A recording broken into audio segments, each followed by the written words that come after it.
আসসালামু আলাইকুম। আজকে দেখাচ্ছি সবার প্রিয় এবং পছন্দের স্যান্ডউইচ।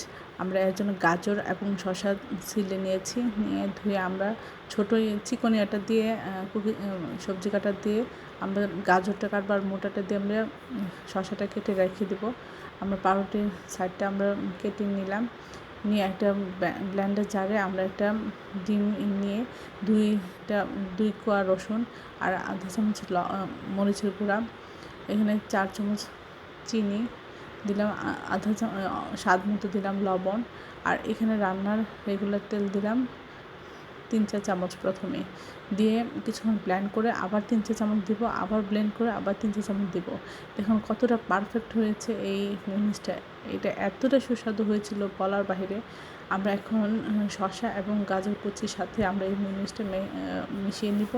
পুরোপুরি মেশানো হয়ে গেলে আমরা পাউরুটি যে কেটে রেখেছি সেটা মাঝখানে আমরা দিয়ে দিব। দিয়ে এভাবে করে নিচ্ছি।